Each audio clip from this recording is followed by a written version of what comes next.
Okay, please remember, quiz number 2 will be available tomorrow. Quiz number 2.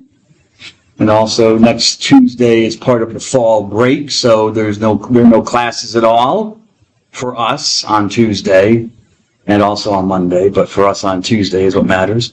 So just be aware, don't come to class, please. I understand that the Eagles are playing the Giants tonight. Should be interesting. We'll see what happens. Yes. Expecting Ms. Taylor to be wearing her Eagles shirt, but not today.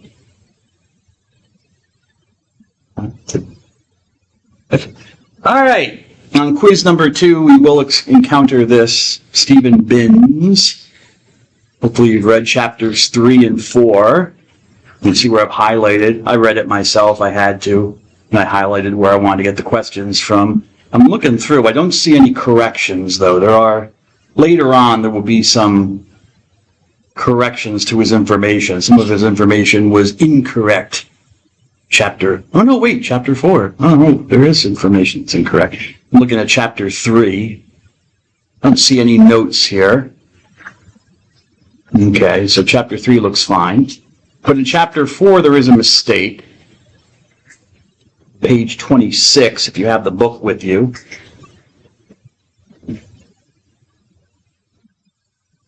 God bless you. God bless you all. On the other hand, what am I going to do with the rest of you? What am I going to do with you people? Oh, Ms. Mackerling, God bless you. Well, some of you might have it on your computer, right? You might have, maybe. Mr. Jastrzemski, is it on your phone? Mr. McKillop, you got it? Anyway. Page 26. Binns talks about how the Bible got divided into chapters and verses.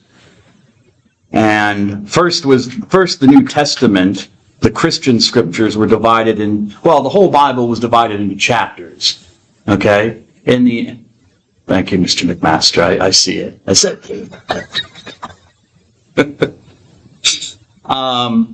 yes, I mean, for many, many centuries, maybe like 1,000 years, when does it say the chapters were added here again? Yeah, the 1200s. So 1,200 years. Just people didn't, it's like adding vowels to an alphabet, You would think that it would just be normal. But no, you'd think you just add chapters or something, or at least number every line of a text. So if you wanted to refer to something, you'd say, okay, on line 555, Socrates says this, so people could consult the manuscript easily. But people quoted from memory. That people apparently had pretty good memories back then. We don't anymore. This would go with the evidence because these people are writing. They had no word processing, no computers to just cut and paste documents. They were quoting, in a lot of cases, pretty accurately from other writings they had read. Maybe they had them before them, but in some cases, like especially the scriptures, no, they just knew them so well. They didn't need to have them before them. And they would just say, in the passage where it says this, or in the book that starts with these words, that's how they would identify, or just like the prophet Isaiah. So anywhere in the prophet Isaiah, you'd have to look. But usually their readers knew the Bible so well, they knew where to look. We don't anymore. I know I don't. So in the 1200s, he says this man, Stephen Langton, created the idea, or came up with the idea of sticking chapters into the text of the Bible. And there's some logic to it, but sometimes there's just no rhyme or reason. But you can maybe tell with the chapters that they're trying to keep the same kind of stories together in the chapter. But sometimes no. Sometimes chapters cut off whole stories. So there was some logic to what Langton did, but not always. But he's the one who did it. And where's his mistake? Oh, yeah. Langton was the Archbishop of Canterbury in England. The Archbishop of Canterbury was considered the first bishop, the first major bishop of the bishops of England historically. I don't know why. I'm assuming because it was I don't know. Because York, I think, was older. The Diocese of York was older than Canterbury. And they were always fighting. York and Canterbury were fighting for authority, but somehow the Archbishop of Canterbury got numero uno. And so, now the Archbishop of Canterbury was in the news recently. In the news. Or I should say, someone called the Archbishop of Canterbury.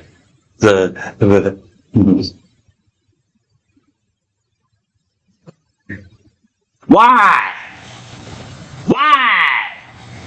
Was the Church of England and the Archbishop of Canterbury in the news recently?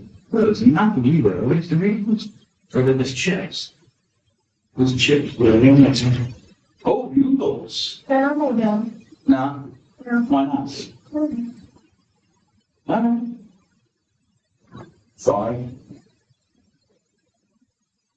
You still gonna eat them? Maybe. You know, are you serious? You have Eagles too? No, they're not Eagles. Those are checks. It's cheap. Oh, cheaper. But like, it's just right now. Yes, Mr. Jastrzemski. You have Pringles, sir. I appreciate that. Thank you for sharing. So, Mr. Jastrzemski, what happened in the news recently with the Archbishop of Canterbury? I don't watch the news. You don't watch the news? Okay. Fine. I don't know. Okay. That's fine. I understand. Not everybody does. Maybe something might have popped up on Google or something. Google News. You never know. We're on Wikipedia and we saw the news feed on Wikipedia. You never know. You never know what might happen, Mr. Wojciechowski. What do you think, Ms. Connor? Hear anything? I don't watch TV. No? It's probably a good thing, Ms. Connor. I watch it too much. I listen to it on the radio. I don't want to know what's going on. Well, they'll be telling me it's going on. Yes. Yes, Mr. McMaster? The last one will learn because of council produce and the rule of the law.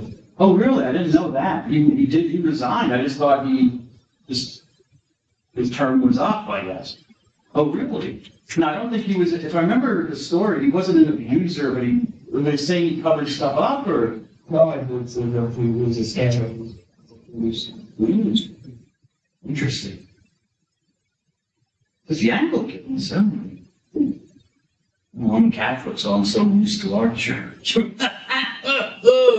But it is a pervasive problem. It's across all levels. It's not just religion, but schools, public schools, and other religious groups have their issues too.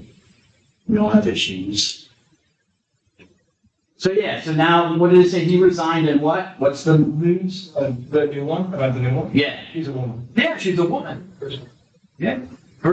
Not the first woman bishop, because the Episcopalians started doing that. I forget when it was. I think it was in the 70s. They ordained women to the priesthood, to their what they call the priesthood, but I don't think they had bishops in the Episcopal Church until the 80s or something. But the first, female bishop, and they do have female bishops, I think, even in the Church of England. But the first Archbishop of Canterbury is a female. Yes, that's. I mean, she's the head, considered kind of like the head of the Anglican Church, the head of the Episcopal Church here in the United States. But it's really kind of an honorary thing. It's not like a pope. She doesn't have any authority. Well, none of the archbishops of Canterbury have any authority, really, outside of their country. But it's interesting. Yeah, I didn't mention it. Oh, yeah, it's Stephen Langton. Back in the 1200s. Was apparently Archbishop of Canterbury. And he's the one who came up with this. However, Binns is wrong when he says that he was the chancellor of the University of Paris. Yes, he says Our present system of dividing the Bible into chapters was invented in the 13th century by the chancellor of the University of Paris, Stephen Langton. No, he was not. He did lecture there, apparently. So he does have a connection, but God bless you. But I looked up the chancellors of the University of Paris, and his name was nowhere to be found. So it was never, and then I did some further research. So that's a mistake in your book that you might want to make a little note about and correct. That is wrong. He was Archbishop of Canterbury, but never Chancellor of the University of Paris. But he's the one who came up with chapters throughout the Bible. And then later, does he say the name of the guy? Well, Robert Estienne, yes, on page 27. Robert Estienne. Later, does he give us a time? I forget when Robert Estienne was alive. Also, he's also from the Middle Ages. Decided to add verses to further divide up the chapters into shorter chapters, really, is what it's going on, that we call verses. But he only did that for the New Testament. It was Jewish scholars sometime later, much later, I think, who then went into the Old Testament, their scriptures, but also the Christian scriptures, but I don't know why the Christians didn't bother. But anyways, then later Jewish rabbis went into the Old Testament and versified the chapters of the Old Testament. So it was a process. It didn't happen all at once. First you had chapters, then someone came along and said, maybe we need verses. We need further delineation for the New Testament. And then finally someone said, well, what about the Old Testament? And then did it for the Old Testament. And the verses are all over the place. I mean, there's no rhyme, there's no logic to the verses at all. The old joke is, or the story, fable, who knows if it's true, as a Estienne used to do this while he was traveling around France in his carriage, which of course in those days with the roads was all bumpy and stuff, which explains why the versifications of the books of the New Testament can be so just illogical. Why are these set all part of a verse? But then because he was jumping around in the back of the carriage and his quill would jump around as well with the verse. Anyway, that's the joke or the story. I don't know if it's actually true, but the versification of the Bible can be somewhat confusing and different depending on which version of Bible you're using. Versified differently. All right, well, I don't know why I had this on here. Put this on here for some reason. Jamie Vardy.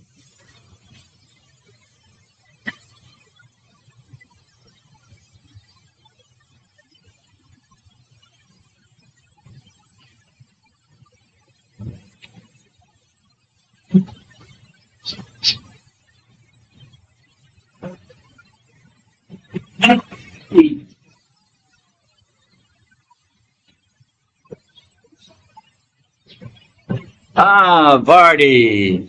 It's now playing for Cremonese in northern Italy. But he's old, so he knew his time was up for the English Premier League. But anyways, God bless him. Leicester City. Anyways, I don't know why I had that on the PowerPoint, but I just thought I'd show. I think it was supposed to be a demonstration of challenge, meaning a challenge, calling into question someone's ability to do something. Which in the case of Vardy it does kind of connect up with him, because as he got older, people were like, can he still perform? Can he still produce goals? Yes, he could. He was very good. He was the best player on their team outside the goalkeeper in the last season before he left. And yes, they haven't gotten much better. I'm hoping. Well, they're doing okay. They fell out of the Premiership. But they're doing all right. Hopefully they'll be back in the Premiership next year. Leicester City. Okay. What was it talking about? Challenge. Okay. There's a confrontation going on. The reader, or with the Bible I was talking about, will you trust in God alone? In the case of the Bible, what's the confrontation? What's the challenge that's going on? Will you do these things or will you not? Will you commit genocide? Some of the Israelites thought that was God's will, to wipe out their enemies, not just beat them in battle, but to kill them all. will you do the same thing? Maybe that's God's message. Maybe that's why the story is there. Because why else would you preserve that kind of story? Why would you, God, you think God's in favor of genocide? So why would there be stories of genocide in his holy book? Why would you preserve those kind of mementos, Ms. Snyder? All the people we killed back then.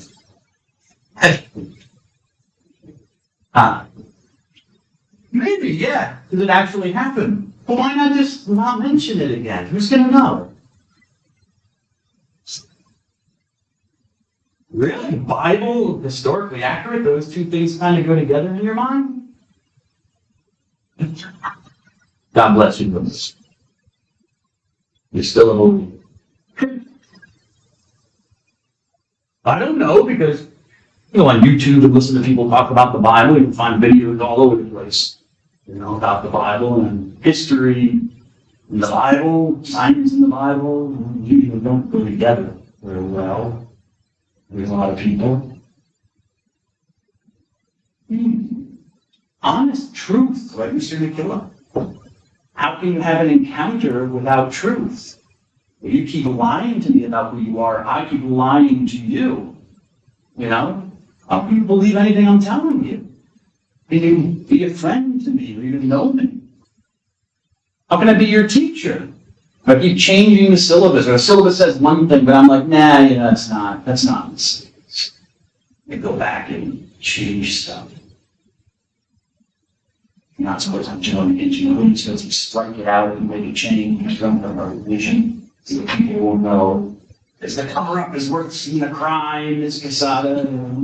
But I think that's just confusing when you see a whole bunch of lines, like on somebody's blog that have been struck out. I don't know what strike through. Village even taking you same. Yes, I hope that. How's it going, Lisa? Is seeing back playing soccer yet? Yeah, you are. Oh, good. Very good. Have we had any games recently? Last night. Oh, really? What happened? Last night. Against whom? Pratt. Pratt? Oh, Oh, okay. You came all the way down. Oh, that's interesting. Oh, you did? Oh, aren't you? Oh, I'm glad you had a good time. I'm sorry about the result, but at least you got in New York City, you got did to see anything here. We went over a lot of rooms for drivers on Wall Street. Wow.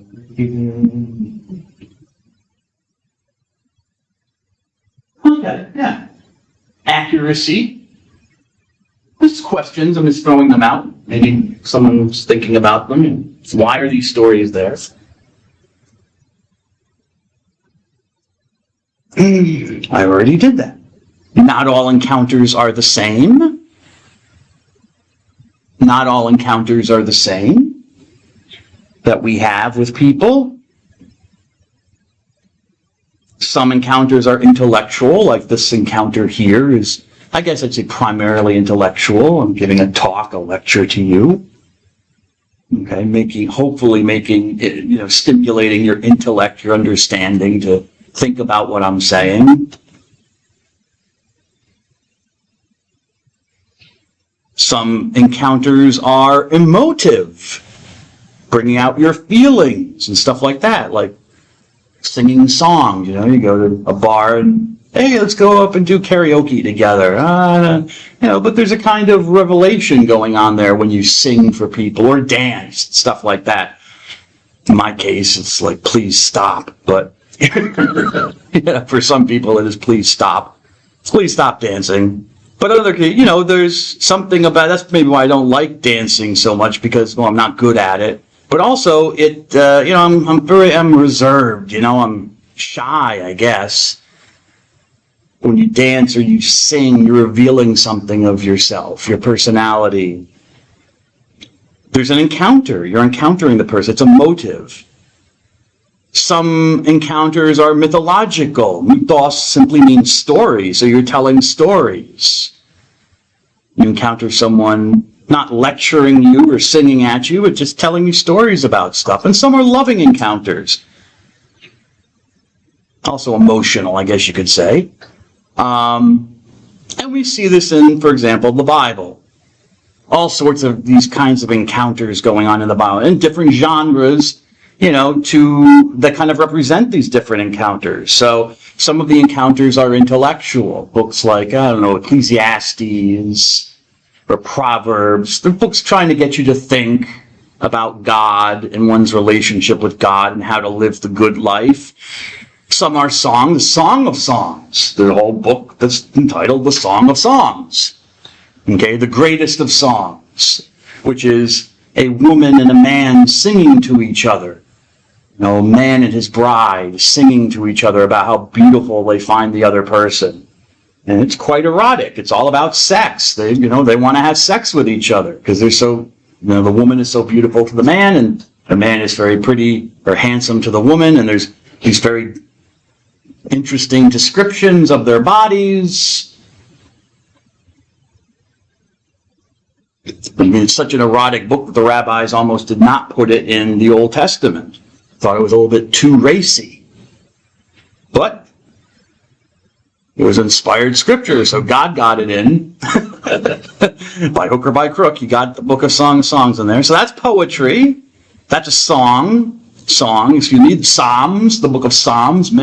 They're all songs, they seem to be. Some are specifically identified as songs. The word song is used in the title.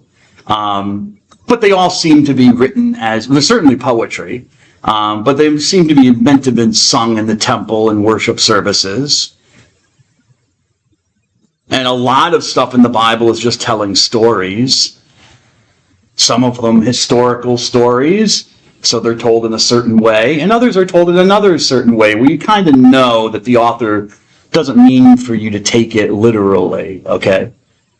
The author is just using, say, a certain time, setting a story in a certain time period, but telling a story for another motive. So say the book of Tobit or something, or Judith. Maybe the book of Ruth, a little short story. Jonah. He's usually considered a prophet, but it's a little short story. And maybe they happened. I don't lose any sleep over it, whether they happened or not. But there, a lot of scholars would say, no, there are indications that it's kind of like, it wasn't the person who wrote it had no firsthand understanding of the time period. They're just writing a story for a purpose.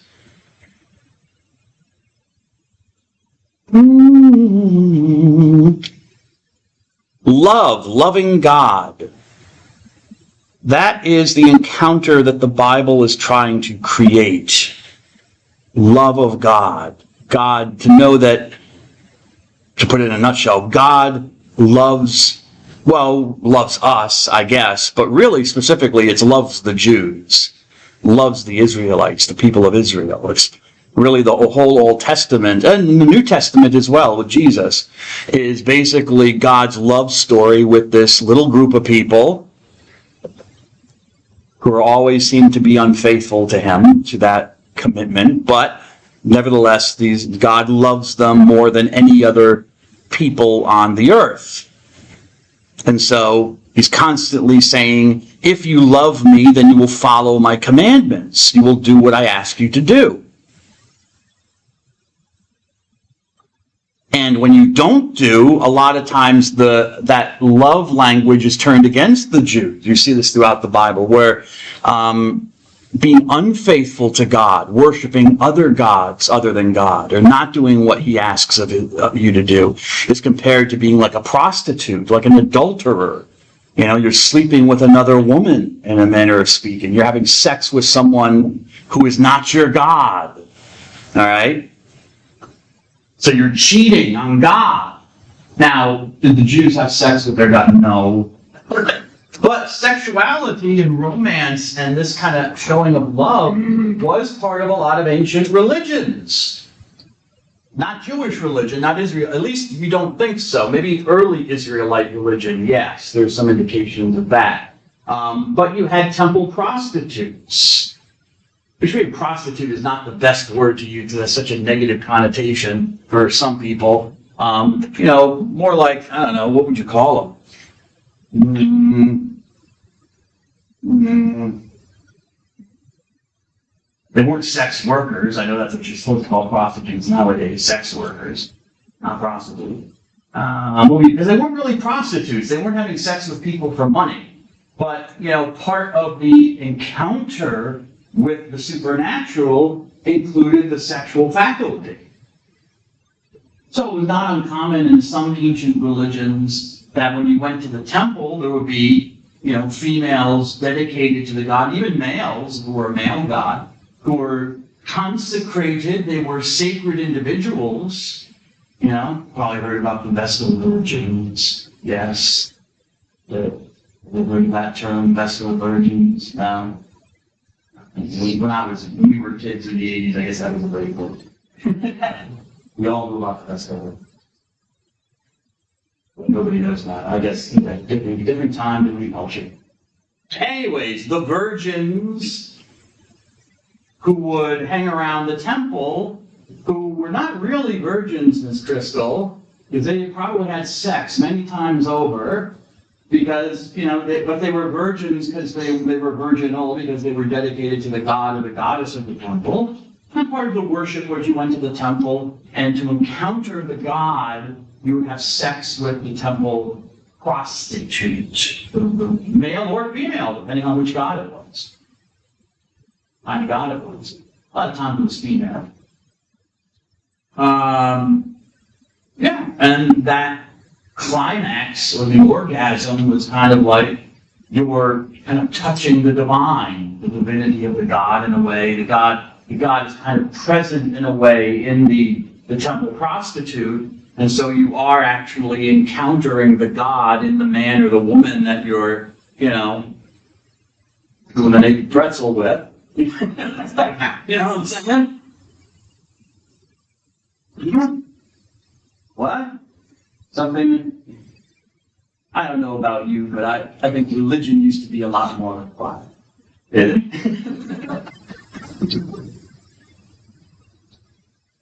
Well, no, but we were talking about sexual abuse, right, Mr. McMaster?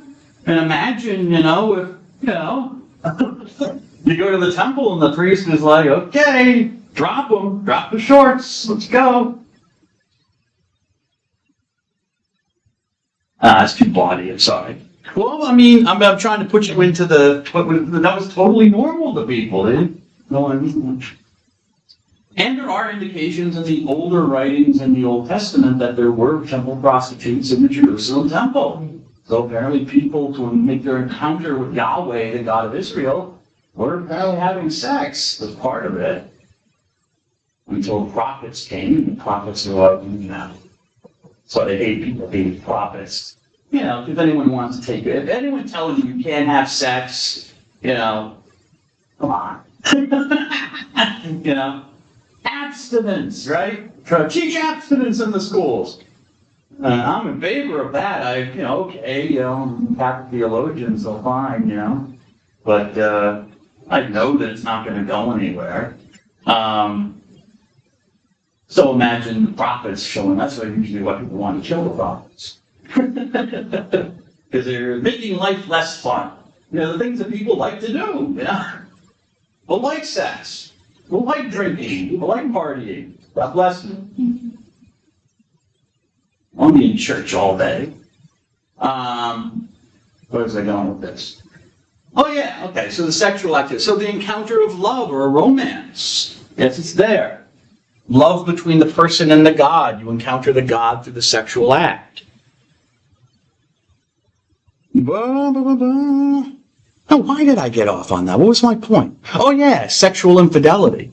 So it's not surprising that you would find this imagery used throughout the Bible that, it's like you are sleeping. If you go to Molech's temple, and you have sex with the temple prostitute there to consult, it's literally unfaithfulness. You should be having sex with the Israel's God at the temple, at his temple. You shouldn't be worshiping some other God. So you have to kind of, I mean, there's development, people, all right? There's development, all right?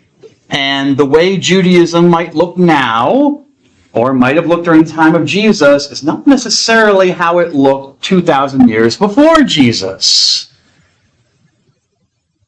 Remember what I told you before, in any encounter, you know, you reveal as much as you can to the creatures that you're dealing with, all right? Speaking of sex, you know, if you're in a kindergarten class, although who knows nowadays, typically when I was growing up, you know, you didn't broach the subject of sex. You didn't even think about it, because they're not thinking about it. They don't seem to be. But once kids start approaching puberty, you know, girls start having their period, which means they're fertile. You have to explain what that means to them, that you can have babies. That's what the period is all about, right? You're fertile. You're menses. Well, what does that mean, having a baby? How do you, well, you know, and maybe they, you know, they have brothers at home and they've seen their bits, but they never thought about what they were used for. So yeah, okay, you have to start explaining when you get to a certain end, but you don't explain everything, right, Mr. Seraphin? You know, you give them sex ed. You explain the biology. You don't explain maybe the relational aspects of it yet. And they start getting to be teenagers, and those relations, they start wanting to date and stuff like that. And so then now you have, and they break up. Of course, they break up with people, some of whom they may have already had sex with, which is, you know, that's real fun, isn't it? Well, I'm not saying I know, but just I can imagine, you know, if you've been sleeping with somebody and then you have a really bad, messy breakup, you know, like, oh no, I was with that guy or that girl or whatever, you know. So then you need to start talking. It's development. You have to start talking to them about relational, what's going on, and maybe a more permanent kind of relationship, like marriage and stuff like that, and what that's like. So it's the same thing here, I think, the same principle at least in this realm. So don't be too shocked by it. It does seem to be there. I'm not trying to destroy your faith in the Bible, but because I read the Bible too, but I'm not going to also lie to myself when it says there were temple prostitutes in the Temple of Jerusalem. I can't edit that part out, you know.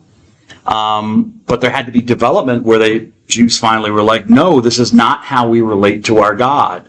There are changes that happen, you know. This is not, and God had to kind of be, in his relationship, he had to kind of be violent with the Israelites to change their ideas of what kind of God he was. Because I'll talk about that later when I talk about the Bible and give you some biblical history. Anyways, okay, so they're unfaithful children, love. And God, his relationship is described as a romance with Israel. So romance, is basically the word for emotional or sexual love that is shared between persons, you know? It's your anniversary and you go out for dinner or for something. You don't necessarily have sex on, you know, you could, but, you know, it doesn't have to include sexual activity. Just romance can also be emotional stuff. In fact, ask your parents. It's probably mostly emotional, because once you have kids, you stop having sex, believe me. Well, I don't know personally, but I've heard from married people. My brother had kids, you know. But I mean, you're just so busy with the kids and so tired as well, from my impression. You know, by the time you get the little guys to sleep, or, you know, the little ones to sleep, last thing you want to do is, you know, nookie, you know, you just want to go to bed. Well, I'm just saying, you know, you want to go to, maybe have something to eat and just go to bed so you can get up to work. Well, not even get up to work. You have to get up early to take care of the kids, because, you know, they're waking up like around 6 o'clock in the morning, maybe even earlier. And if it's a baby, you're waking up multiple times during the night. So it's the reality of parenthood. So once, you might have had a lot of sex before marriage. If you're Catholic, you're not supposed to, but this isn't Christian faith or morality class, but nevertheless, it's not that you don't want to have sex, but you better hope that emotional love is there. It becomes more emotional love. Why? Because then when the sex is gone, the playtime, the good feelings, and you look over at the other person on the other side of the table or next to you in the car, and it's like you don't feel any emotional bond with that person other than, I guess, the pleasure you've had with each other, maybe having children. Why do you think people then break up? So romance includes sex, but a lot of it, I think, is you don't want to ignore the emotional aspect. That's the important thing. And the Bible is a romance. You've got romance books, Go to a store or something, tons of romance books, Usually with some bare-chested dude with some half-naked woman on the cover, Set in 1600s France, and he's a musketeer, and I don't know, she's a maid to the prince, or whatever it says. And they find romance.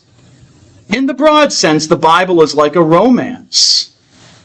A love letter, you might say. A love letter from God. Yeah, maybe that sounds cheesy, and you've heard that before from your youth pastor or something like that, but I think it fits. The genre of a romance. It's the story of the love between two people, which, reading about that for some reason makes people happy, even if the romance is not about me. It's about characters in a book, but it's kind of like, they finally got together. And it makes me happy, or makes you happy, or whatever. But the Bible is a love letter of us getting together with God. Not in that same way, but, spiritually, of course. Especially how God has a love relationship with the Jews, and then that is extended to all humanity through Jesus, his son. Okay, again, development. Yes, the Old Testament is very Jew-focused. It's very focused on God's relationship with the Jews. Jesus is a Jew. He's the Messiah of the Jews. God comes to be amongst his people. So God definitely has a favorite child, but even though he loves all his children, but the message of Jesus is that, yes, I also love all my children. Well, I don't really love all my children because I'm not a soap opera person, but yeah. But, he loves all of his children, you know what I'm saying? All right, I guess I did put it on the PowerPoint. It was in my notes, but I just wanted to show this love language from, just a couple examples.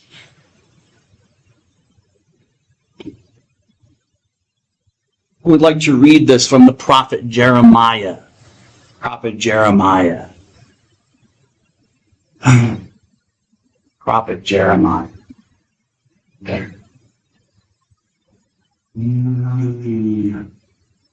Prophet Jeremiah.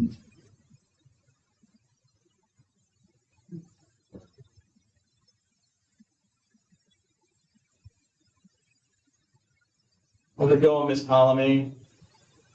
Everything okay? You with me? Okay. Oh, just checking in. Checking in. Listen, you got a trick. It's Trent. Have I called on you to read in a while? Or? No? Do you want to do the reading? No, you don't?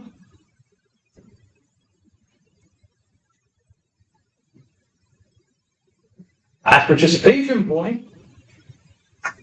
Looking out for it. He's a chat. Return rebellious children, the oracle Yes. of the Lord, for I am your master. I will take you one from the city, two from the clan, and bring you to Zion. I thought how I would like to make you my children, so I gave you a pleasant being, the most beautiful heritage among the nations. You will call me my father, I thought, and you would never turn away from me. But like a woman faithless to her lover, thus have you been faithless to me, house of Israel, oracle of the Lord. Okay. I remember when we talked about writing, that Chinese writing, some of our earliest examples of it are from oracle bones, yes? It was written on oracle bones. The picture writing was written on oracle bones. Do you remember what an oracle is? Definition of an oracle, Mr. Wojciechowski? Huh? It's not, it's like someone that can see more. Okay. Yeah, kind of. It can be understood that way. Well, what is, what's its basic meaning? What's an oracle? Where's it coming from? What's it coming from? Huh? I don't know. All right, well, think of the levels of being. There are gods, there are angels, there are spirits, there are other human beings, animals. Where did an oracle come in? Where would you go to get an oracle? A raccoon? You'll ask a raccoon for an oracle? All right. Maybe another person. Person gets oracles, but where's the person getting oracles from? Where's he or she getting oracles from? Uncontrolled. Like shit.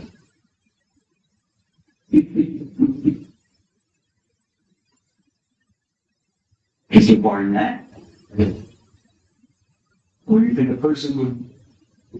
Why were they writing stuff on oracle bones in ancient China? Throwing the bones on the ground, getting messages from what? Where are they expecting to get a message from?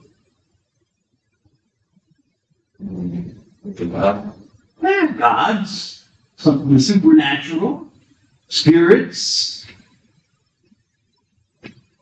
oracle bones, oracle. Yes, it will tell you about the future, or it will interpret an event. So the prophets get messages from God, and because this phrase, oracle of the Lord, is kind of like, a signature, I guess you could say, in a way, of showing that this is definitely an oracle from God and it's important. So the prophets don't always append these phrases to what they say. I mean, all of their stuff is coming from God, I guess, but some things are more important than others. So they interject this statement, oracle of the Lord, or thus says the Lord. So here, in the first half of this oracle from Jeremiah chapter 3, notice, the relationship of a father to children. Father to children. Which again is sexual. The father begets his children. He has sex with the mother, and the children are born. They're conceived and they're born. Yes, it's a metaphor. God didn't literally do this to the Jews. But it's using, again, this biological metaphor of fatherhood. And you are my children. You call me my father, but you don't. You don't treat me like a father, like a parent. You turn away from me. He uses marital, here's sexual, faithless to her lover, and you've been faithless to me, but also marital imagery. I am your master, okay? Ba'alti bachem. Anochi means I. Ba'alti bachem. I, your master, or I am, master, but to you. To you.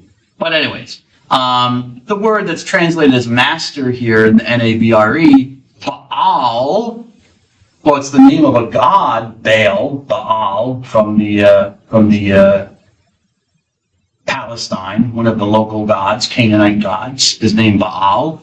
But it means it does mean Lord or master, but it can be used also in the sense of husband. A woman might call her husband Baal, my Lord, okay? So it has that marital imagery embedded in the word. All right? Isaiah 54. I'll read this. Here again, the word Baal. For your husband, okay, they don't translate it as master here. For your husband is your maker. The Lord of armies is his name. Your Redeemer, the Holy One of Israel, called God of all the earth. Yahweh calls me back like a wife, forsaken and grieved in spirit. Okay? A wife married in her youth, but then cast off. So, I mean, I'm sure you've all seen it. You know? Anyone know Bill Belichick? Anyone know Bill Belichick? Bill Belichick? Never heard of Bill Belichick. Excuse me. I'm saying Bill. Bill Belichick. Some of you have. He's coach, the New York Patriots. Shame on me. New England Patriots. Now he's coaching some college team, right? I don't know. I don't care. Not my coach. But anyways, I was just on television. They reporting. I don't know how this is really news, but I guess it's entertainment news or whatever. That he's like 60 some years old or something, or 70. He's pretty old, elderly guy, and he has a girlfriend who's like in her 20s. And it seems that kind of happens. Guys get into their 40s and 50s, and I don't know what happens with the wife, but I guess the 20-year-old is looking better than the 50-year-old wife, I guess. I would assume you still think she's beautiful if she's your wife, but apparently, I don't know. I don't judge, I'm just observing. I just observe. Maybe you've seen this. Guys get into middle age and all of a sudden, they're getting a divorce, getting remarried. And usually the next other wife is, significantly younger. It's okay. It happens, I guess. But apparently it's not unusual. I mean, because that idea is being used here by God through the prophet Isaiah, that you're treating me, or you're like a wife who's been cast out. The husband doesn't like her anymore, so he throws her out. She doesn't please him like she used to in her youth, when she was young and, I guess, pretty. Well, not that women become uglier. I guess the implication. I don't know. But you get old. You can't change it. I mean, if you're lucky enough to stay skinny, but if you look at most old guys, they've got the big belly. I don't know why it happened. For some reason, it seems like our bones get bigger or something. I thought they were supposed to atrophy.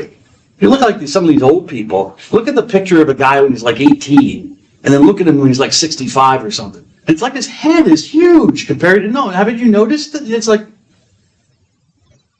I don't know what happens. It's almost like we expand. Your belly expands. Unless you're really lucky and you've been thin all your life. But for a lot of guys, there's no control over it. So married in your youth and then cast off. For a brief moment I abandoned you, but with great tenderness I will take you back. Okay. I want you back. Like a bad breakup. But God is still in love with the Israelites. All right, this idea of the scriptures, at least the Bible as a romance, is not something I came up with, not out of my head. It's been around, this idea has been around for a long time. And so I tried to track it down, and I guess the earliest I could find was this gentleman, Pope St. Gregory the Great. Pope St. Gregory the First, so the first one to have the name of Gregory amongst the popes. And he's called the Great because he did great things as Pope. There are only 3 or 4 popes that are called the Great because of what they did. It would have been like 260, I think Pope Leo is 267. So if you think about those numbers, 3 or 4 who are the Great, 260 some who are not the Great. Anyway, I don't know. Maybe I'm reading into it what I shouldn't. But anyways, he helped restore the church, I guess, at a difficult time. You can see when his dates were 590 to 604 is when he was Pope. So the end of the 6th century into the 7th century. And he wrote a lot of stuff, a lot of letters. And this quotation comes from a letter he wrote to a doctor, a physician named Theodore, or Theodorus, but Theodore. Yeah, it says Registrum Literarum. Okay, Register of Letters, Book 4, if you're curious, go and track it down yourself. It's public domain, Mr. Wojciechowski, so don't worry. Who would like to read this snippet from Pope St. Leo's letter to Theodore the physician? Ms. Walker.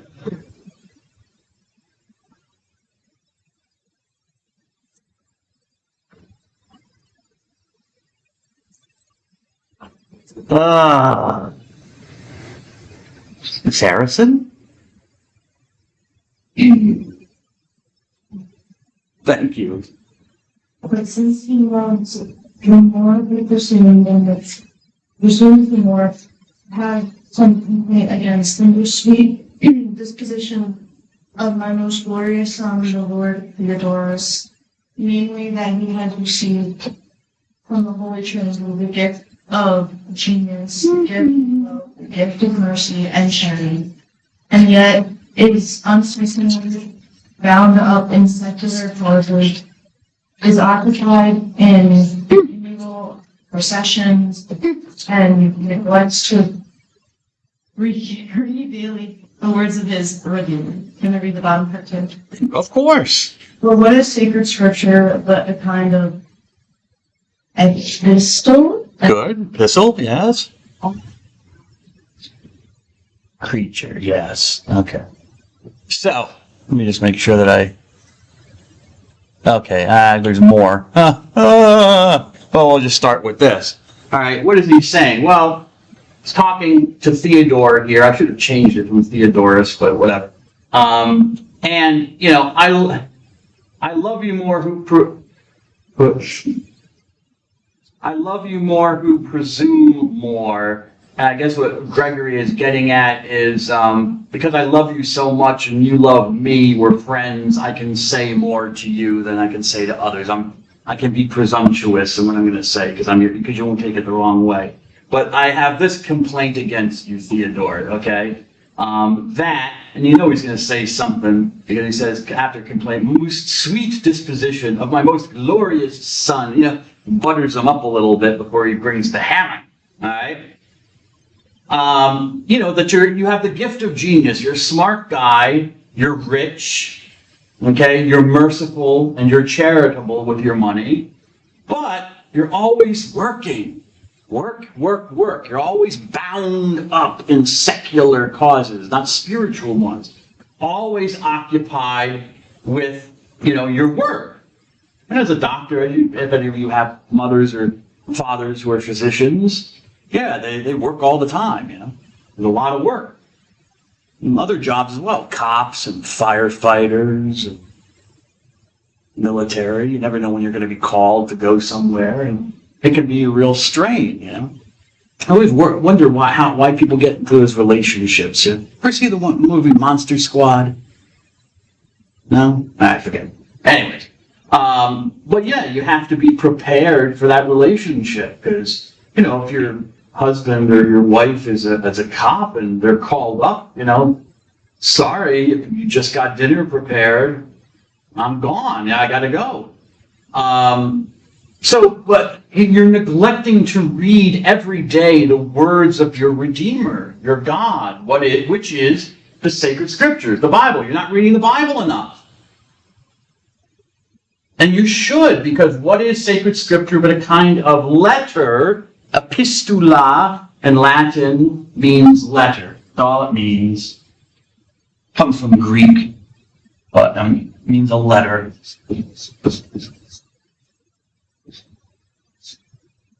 I know some scripture scholars will make distinctions between what is a letter and what is an epistle. An epistle is kind of an informal letter, like a little note you might write to a friend, whereas a letter is kind of like a letter to the editor that you might send to a newspaper, which you know, but if you understand the reference, you know, an official, or like a letter you might use if you're trying to get a job, you know, that's a letter. But if you're just writing a memo to your boss, that's more of an epistle. If you, whatever. It's a letter. Letter. So what is the Bible except a letter from God to you? All right. So yeah, you know, the local evangelical church didn't really invent. Yeah, you might be driving by the Baptist church and they have that on their board outside. And like, have you read God's love letter to you? You know. Okay, they're just taking it. I mean, you might want to tell them they're taking it. Anyway, but they're just taking it. This idea has been around for a long, long time, coming from St. Gregory, of this, identifying the scriptures as a romance, as a kind of love letter from God to you. To you. Not just in general to the church or to whatever, but to you personally. That's why he's telling Theodore personally, read it. It's for you. You are encountering God in it. All right, he says some other stuff. What else did he say? Who would like to read? I didn't put this in. Yeah, there's a picture, person's an artist's representation of Pope Gregory.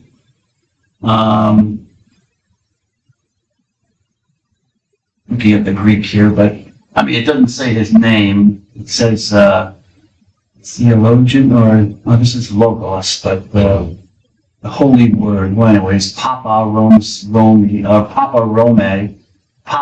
excuse me, Pope of Rome. So Gregory, Pope of Rome. So we know it is Gregory. Whether he looked like that, I don't know, but he is honored in the Eastern Orthodox churches, you know, as a saint. Okay, who would like to read the rest of this portion from his letter to Theodore? Let's see, Mr. Seraphin. Let's go. And surely if your Lord were resident in any other place, and we can read these letters you would hardly prefer. You would not loiter, you would not rest, you would not do sleep with your eyes. So you would learn what the earthly emperor had written. The emperor of heaven, the Lord of men and angels, has sent you to, I can't see that, epistles, for your life's advantage.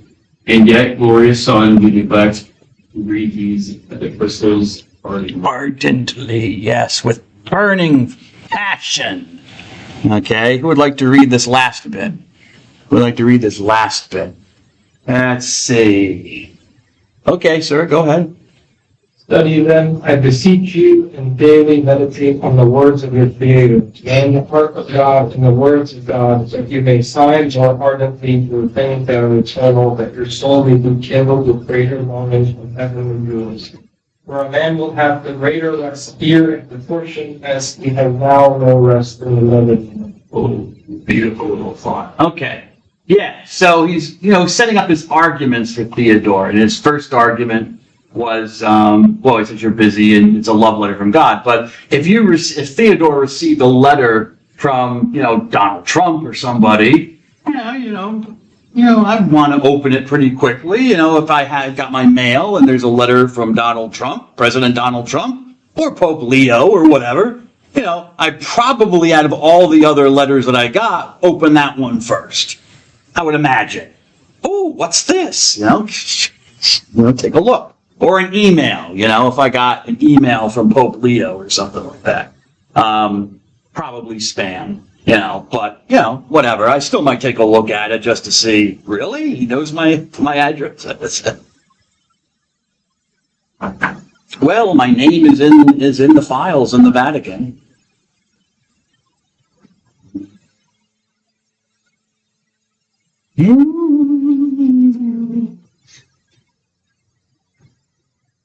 Not bad.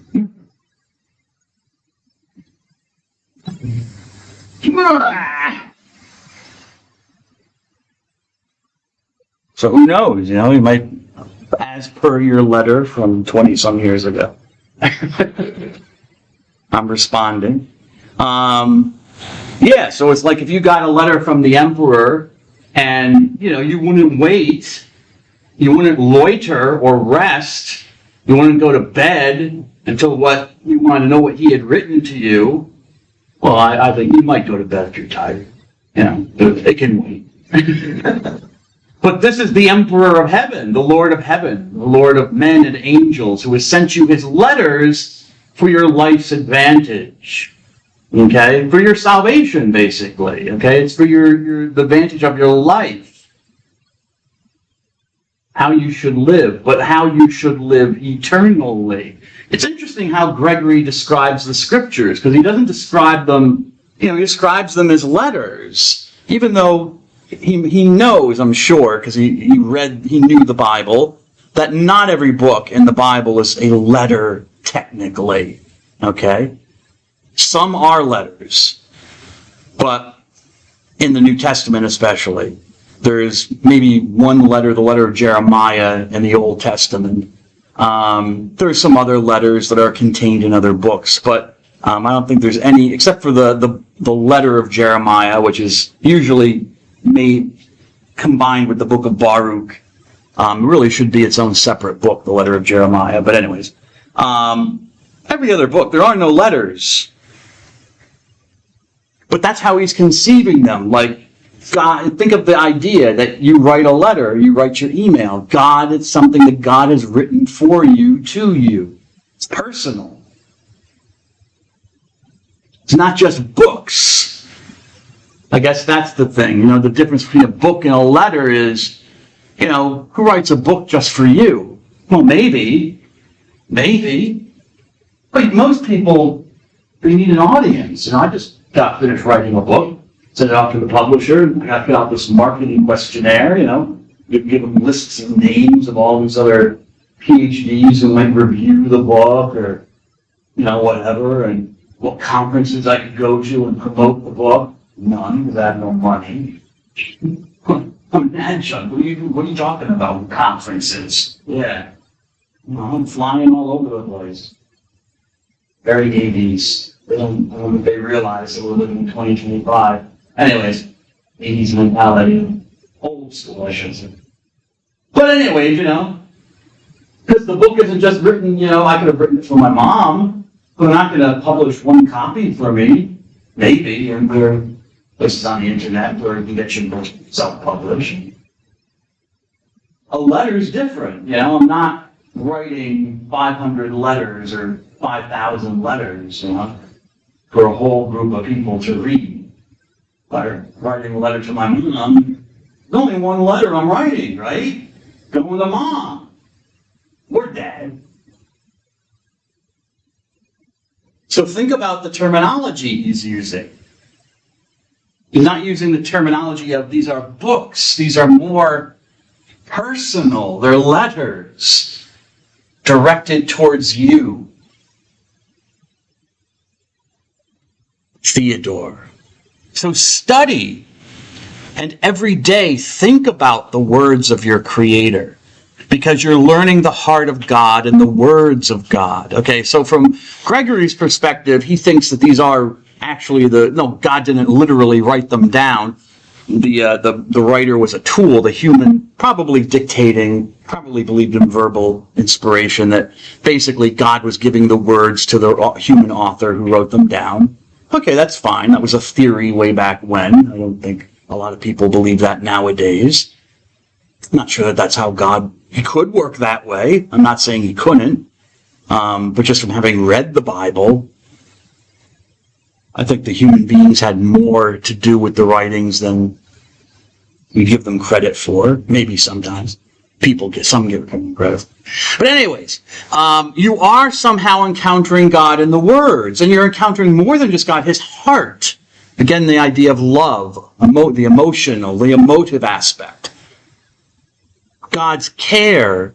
Okay, it's not an intellectual exercise. We have to distinguish, because there are religious writings that are like that didn't make it into the Bible, and this is probably one of the reasons why they were not considered inspired, I think. That they're trying to tell you things.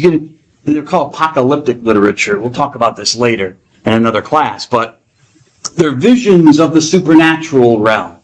Okay? Because people wanted to know, what lies beyond the veil. What do people do all day in heaven or something? What are the angels like?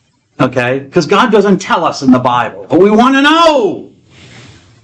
So people would come up with these stories and where they, I was taken up in vision to the seventh heaven, the highest heaven, and this is what I saw. Or I was taken down to hell, and this is what I saw. And people are like, yeah, this is what I want. This is what I want to read. Huh? You okay? What's going on? Who's it? What are you doing? Who are you looking at? Who's this up there working? They all even people out early again. Other class went out like 20 minutes early.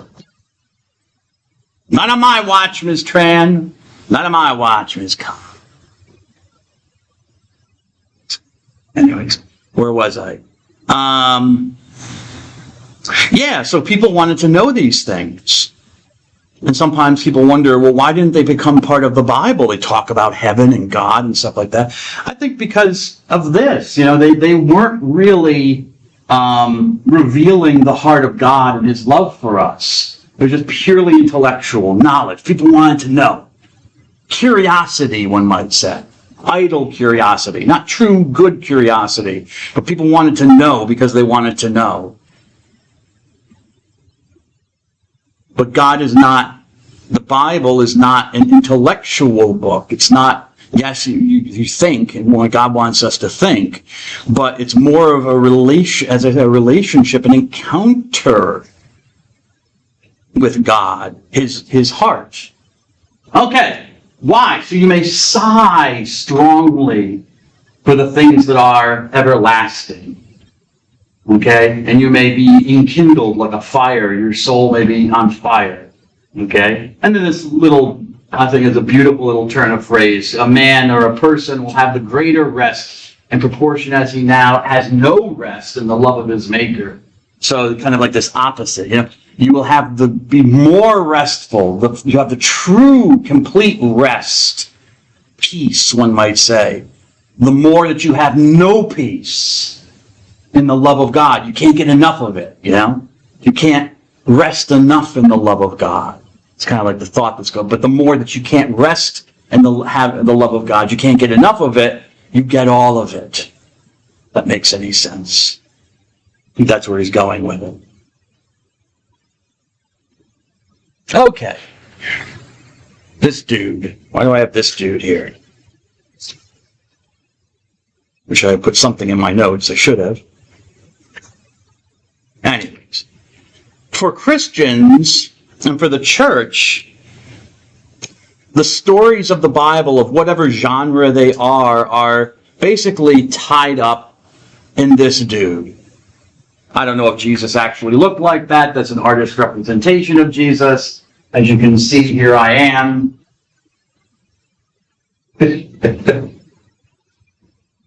Like a dog or a cat rubbing my head on Jesus. Yeah, Jesus. Anyways, now this is an artist representation. We don't know what Jesus actually looked like. Okay? But anyways, he is the ultimate act of love of God that is shown forth. That God is willing to come, God loves his people, the Jews, so much that he will actually live amongst them, really live amongst them, not live over them as their God and their Lord, but become even one of them, become a Jew. And not just a Jew, but by becoming a human being, becoming one of all of us. Yes, ethnically a Jew, a Palestinian Jew, but just receiving a human nature, becoming a human person, not a human person, a human being. He's united with all humanity in some way. Just like we're all united to each other as human beings, right? It's a... All right. I'll see you next Thursday. God bless you all.